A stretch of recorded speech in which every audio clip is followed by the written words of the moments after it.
Então nós em 2018 organizámos uns encontros informais dirigidos a pessoas que se identificavam com o género feminino, trabalhadoras das artes performativas. Foram uns encontros que duraram cerca de um ano, onde pretendíamos mapear uma série de questões sobre a igualdade de género, e esses encontros permitiram também um levantamento de várias questões que estavam latentes no setor. Estes encontros duraram um ano, como disse, e ao fim do ano percebemos que deveríamos fazer mais. Pois mais tarde, cerca em 2023, ou 22, já não me lembro, a Sara, que faz parte da direção da plateia, como a Raquel, disse, ou seja, como os encontros eles acabaram por também deixar, não os prolongámos para além desse ano. Passado 2 anos tivemos a ideia de juntar forças novamente e pensar talvez tenhamos que continuar, e com o foco na questão do assédio laboral, porque nestes primeiros encontros surgiram alguns testemunhos e também a evidência de que é um problema que nós conhecemos de forma empírica, mas que fazia falta conhecer mais a fundo. E então, nos últimos 3 anos, nós andámos a captar financiamento, e felizmente este ano nós conseguimos um apoio da Direção-Geral das Artes para iniciar um primeiro estudo. É o primeiro estudo a nível nacional sobre assédio laboral nas artes performativas. O projeto ele é mais amplo que as artes performativas. Ele pretende ser uma reflexão sobre o assédio nas artes em geral em Portugal. Neste momento nós temos financiamento apenas para este estudo nas artes performativas. É um estudo que teve início agora em julho. Foi lançado um inquérito que ainda está disponível para ser preenchido até o dia 15 de outubro, e os resultados vão sair no final de março.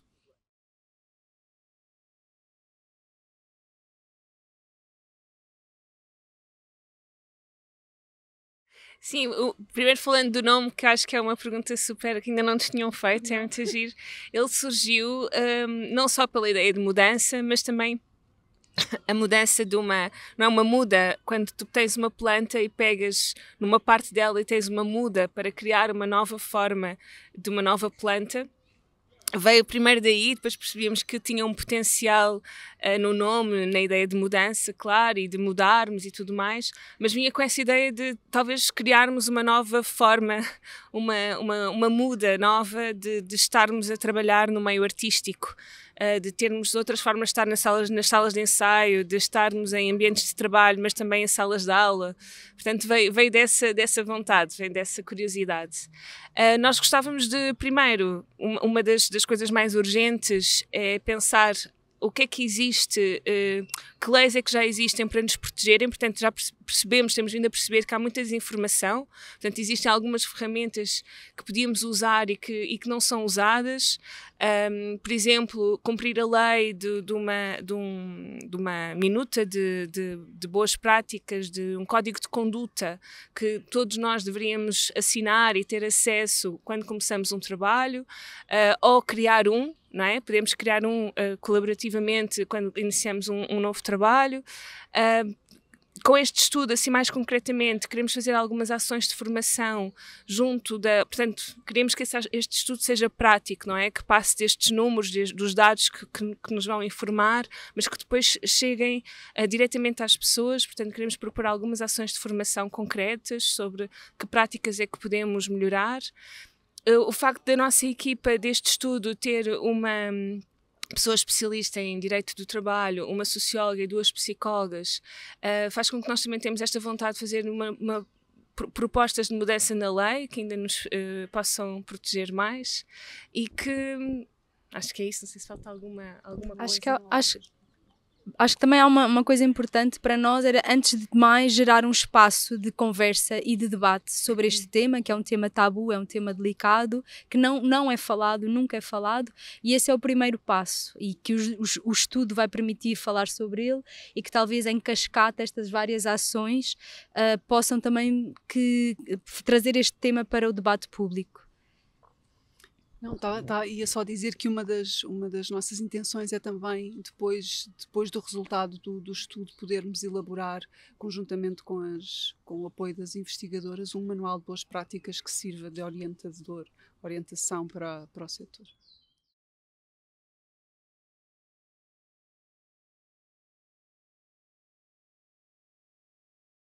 Eu acho que nós temos tido muitas vezes a tentação de dizer nós sabemos que isto é assim, nós achamos que deve ser assim, nós propomos que assim seja. E acho que aqui o nosso exercício é mesmo não partir desse conhecimento empírico que temos e nos basearmos mesmo nos dados e mesmo neste apoio científico, porque eu acho que isso vai calcionar de outra forma este discurso que muitas vezes aparece como toda a gente sabe e ninguém fala, estas coisas assim, que eu acho que pode ser muito calcionado com os resultados do estudo. E o Manual de Boas Práticas também. Nós podemos ter muitas ideias daquilo que seria ideal acontecer, mas acho que o resultado do estudo pode dar mesmo respostas concretas e cientificamente fundamentadas, e isso é muito importante neste momento. Até porque dentro do estudo não é só um estudo que tem resultados quantitativos, há uma parte do inquérito onde as pessoas se podem oferecer para serem entrevistadas, e também acreditamos que esse testemunho pessoal com exemplos concretos de situações pode enriquecer depois estas respostas do que é que são práticas que podem responder a essas situações que foram sinalizadas durante as entrevistas e durante o estudo. Sim, para nós será muito importante que o manual tenha exemplos práticos que venham precisamente desta análise dos dados e também das entrevistas que estão disponíveis, que vão ser disponíveis através do inquérito.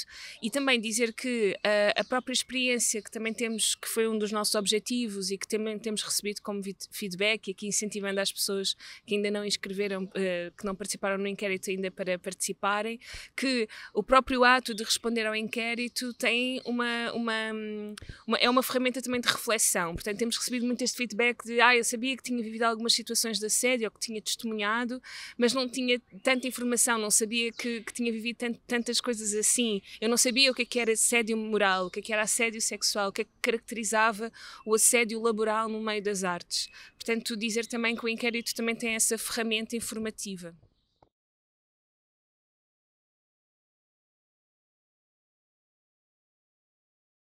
Assim, ainda nós não temos acesso aos resultados, portanto isso está entregue às investigadoras, mas mais assim, por exemplo, ontem estava a falar com um colega que disse eu se calhar não é suposto eu responder porque sou diretor de um espaço, ou seja, há uma ideia de que o assédio tem que ser sempre de baixo para cima, não é? Ele é hierárquico, mas não precisa de ser, também pode ser entre pares, também pode ser ao contrário, também pode ser de alguém que está num lugar inferior no trabalho, não é? E que possa fazer assédio com uma pessoa num lugar superior.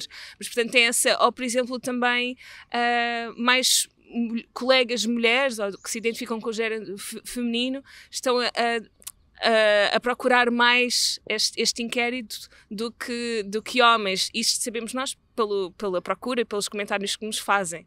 Portanto, sim. Ainda assim, nós estamos bastante surpreendidas e contentes com os resultados. Temos já cerca de 600 respostas completas e mais umas 600 incompletas, portanto são números mesmo muito bons para um primeiro estudo sobre este tema.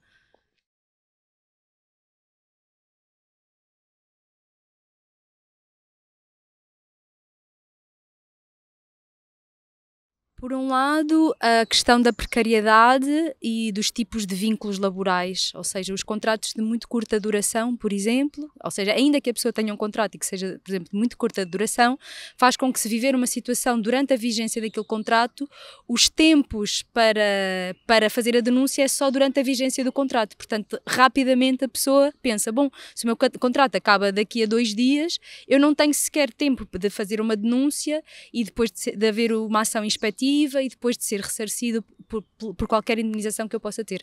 Portanto, o tema da precariedade, por um lado, é muito forte. A questão dos tipos de vínculos e a intermitência do nosso trabalho faz com que seja mais difícil enquadrar dentro de um regime geral de trabalho que tem um certo tipo de proteções e um modo de fazer denúncia que não se adequa ao setor, e é isso que nós queremos fundamentar com o inquérito. E, por outro lado, há toda uma parte mais simbólica de narrativas, de modos de trabalho, como a adoração ao mestre, uma série tipo de práticas de acreditar que o trabalho deve ser sempre conseguido com grande esforço, com ultrapassar limites físicos, psicológicos e emocionais, e que criam um ambiente onde é mais difícil um consentimento plenamente informado, onde se uma pessoa está completamente exausta e desgastada, dificilmente vai ser capaz de reconhecer os seus limites e dizer sim ou não, eu quero fazer isto ou não quero fazer isto.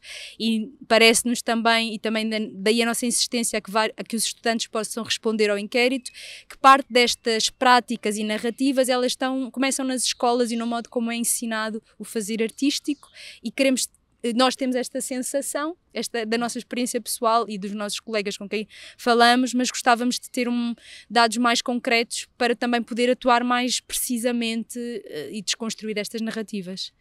Nós neste processo que começou já há vários anos do Muda, organizámos algumas conversas juntamente com a plateia sobre o tema do assédio, e foi muito claro o quanto a quantidade de desconhecimento que existia em relação ao tema. Houve muitas vezes em que, falando, a doutora Joana Neto, que participava connosco nestas conversas, explicando o que é o assédio, o que pode ser considerado assédio dentro do nosso trabalho, que as pessoas ficavam super surpreendidas. Então eu já sofri assédio e não tinha essa consciência. Portanto, existe de facto também essa iliteracia total sobre o tema e a própria incapacidade de reconhecer que se está a ser alvo de assédio.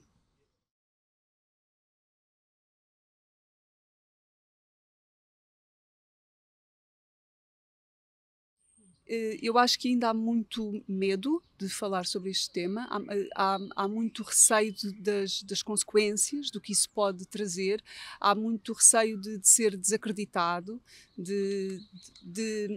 nós sabemos que muitas vezes a resposta é: mas isto é mesmo assim, sempre foi assim. Exatamente isto que a Catarina estava a dizer, desde a escola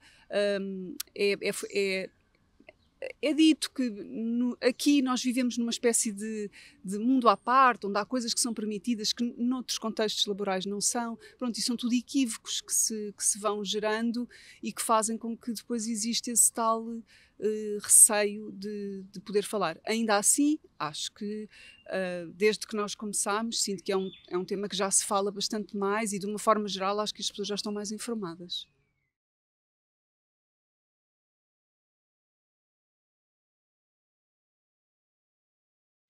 Bom, as instituições públicas e privadas, principalmente as públicas, deveriam ser exemplares, não é? Deveriam ser exemplares no modo como tratam a questão do assédio. Nós podemos falar, por exemplo, estávamos a falar sobre o Código de Conduta, que é por lei obrigatório para empresas ou instituições públicas que tenham mais de 7 trabalhadores, e nós nunca assinámos nenhum. Eu nunca tive conhecimento nenhum e não sabia que era obrigada por lei e que tinha esse direito como trabalhadora, por exemplo. Existem algumas instituições que eventualmente têm manuais de boas práticas, mas também nunca tive acesso a nenhum. Isto seria, por exemplo, um início. Não é? E que principalmente as instituições maiores, que têm mais recursos, não só financeiros como técnicos e humanos, pudessem criar esses exemplos dessas práticas. E depois acho que há uma coisa importante que tem a ver com: não vai haver grande mudança se não houver financiamento também para se poder agir sobre essas práticas, não é? Nós estamos há pelo menos, 5 anos a tentar captar financiamento para o primeiro estudo, que está subfinanciado, e continuamos na luta para conseguir mais financiamento, para conseguir fazer ações de formação concretas, conversas nas escolas, o manual de boas práticas. Acabámos agora de editar, a Sara teve esse impulso de fazer uma minuta de código de conduta, estou sempre a trocar ou não, um código de conduta como um exemplo que possa ser facilitado para as pessoas terem uma referência, e fizemos nós, não é, de uma forma pro bono, ativista, não somos responsáveis por isso, portanto para nós seria urgente que as instituições públicas e privadas, mas principalmente as públicas, tivessem isso como referência, tivessem esse impulso também de agir sobre estas questões.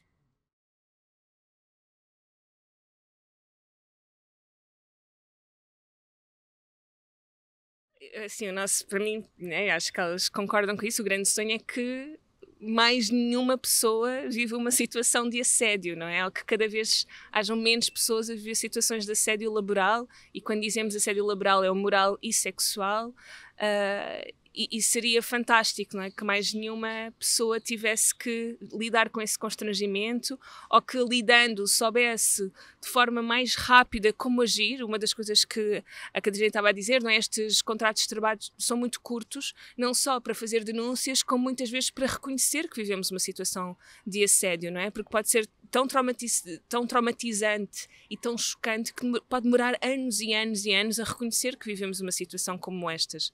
Portanto, queremos acreditar que através deste estudo, o acesso à informação, e por isso é que lutámos tanto por fazer um estudo e ser o nosso primeiro movimento, ser um estudo pela importância da partilha de conhecimento e de informação, e as pessoas perceberem, estarem informadas, é uma forma de prevenção. Portanto, através desta prevenção, que menos pessoas vivam essas situações, e se viverem, estarem mais munidas de como agir, não só para as pessoas que viveram, como também temos aprendido, pessoas que testemunharam. Se eu testemunhei uma situação de assédio, eu também tenho o dever e a obrigação de falar primeiramente com essa pessoa que viveu essa situação, e depois poder oferecer ajuda, e até posso eu própria, como testemunha, fazer uma denúncia. Portanto, esse seria o nosso grande objetivo. Queria só acrescentar ao que a Raquel disse, que para fazer esse objetivo, para além do estudo, nós também já temos algo muito importante, que é o nosso site, e para quem está a ouvir esta entrevista e está curioso, pode visitar o nosso site, que é mudaprojeto.com, mudaprojeto.com, e lá já tem estas informações todas de o que não é, exemplos de comportamentos, como agir, contactos úteis, e que realmente já está lá muita coisa que pode gerar mudança para esses objetivos daqui a 5 anos. Deixem-me só dizer que a verdade é que já existem muitos projetos onde as criações são feitas partindo de boas práticas. Os resultados artísticos não são menores de forma nenhuma por causa disso. Portanto, acho que o nosso sonho também é desmistificar esta ideia de que para criar temos que sofrer e que só através do sofrimento é que se alcança grandes feitos artísticos. Isso é um tremendo equívoco, e a verdade é que eu penso que se cada um de nós passar por um exemplo de um projeto, um processo criativo feliz, com boas práticas, percebe que é possível, que é salutar e que nada tem a ver com os resultados artísticos. Muito obrigado às três. Obrigada.